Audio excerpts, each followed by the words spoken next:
Hello, कैसे हैं guys. ठगों की बारात। मिथिला में चोर उचक्कों और ठगों का बहुत जोर था। अब वहाँ पर पर्यटक भी कम हो गए थे और मिथिलांचल नरेश कई उपाय करके थक गए थे, लेकिन कुछ भी नहीं हो पा रहा था।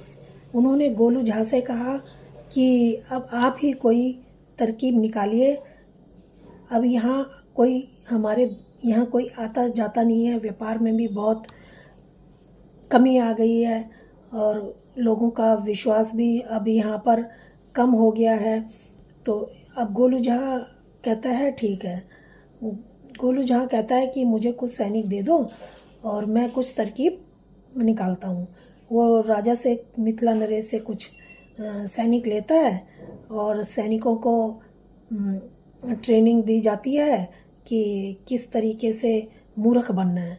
अब वो कुछ सैनिक मूर्खों की ट्रेनिंग लेके और इधर उधर दिशा में निकल पड़ते हैं। एक सैनिक जो होता है वो जहाँ पर मंडी लगती है गायों की, वो उधर चला जाता है, वहाँ घूमता रहता है और देखता है कि लोग आ रहे हैं और कोई लोग उनको पसंद करके ख़रीद के लेके जा रहे हैं।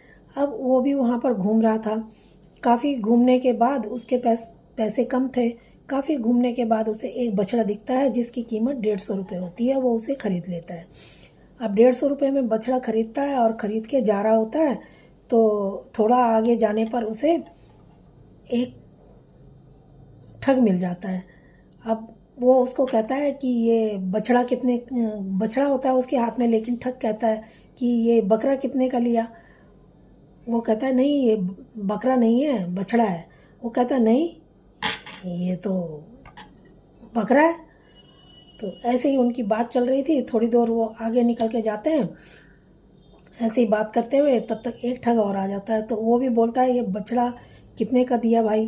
तो वो बकरा कितने का दिया भाई। वो कहता है नहीं, बकरा नहीं है, ये तो बछड़ा है। वो कहता है नहीं, ये तो बकरा है, दिख तो बकरा ही रहा है, तुम्हें बछड़ा कैसे नज़र आ रहा है। तो अब उससे वो 150 रुपये में ख़रीद लेता है और वो उसको 150 रुपये में कहता है ठीक है ले लो। अब वो उसको कहता है कि हिसाब किताब में जीरो का कोई मोल नहीं होता और 15 रुपये ठग उसको देता है और बछड़ा लेके चलता बनता है। अब दोनों जो ठग थे वो जल्दी जल्दी से वहाँ से निकल के चले जाते हैं। अब गोलू, वो जवान होता है तो गोलू झा के गांव में जाता है और गोलू झा को सारी बात बताता है। गोलू झा कहता है कि कोई बात नहीं, चिंता मत करो। वो गोलू झा फिर अगले ही दिन उसी मंडी में पहुंचता है और उस मंडी में जाके वो फिर उस बछड़े वाले को देख लेता है और बछड़े वाले को देखता है जैसे ही, तो उससे पूछता है कि ये बकरा कितने का दिया। वो कहता है ये बकरा नहीं, बछड़ा है। वो कहता है नहीं, ये तो बकरा है, इसकी कीमत बताओ। वो 200 रुपये उसकी कीमत बताता है। 200 रुपये। वो कहता है कि इसमें जीरो का कोई मोल भाव नहीं होता है। 2 रुपये पकड़ाता है और उसको बछड़े को लेता है और चलता बनता है। तो चोर जो हैं,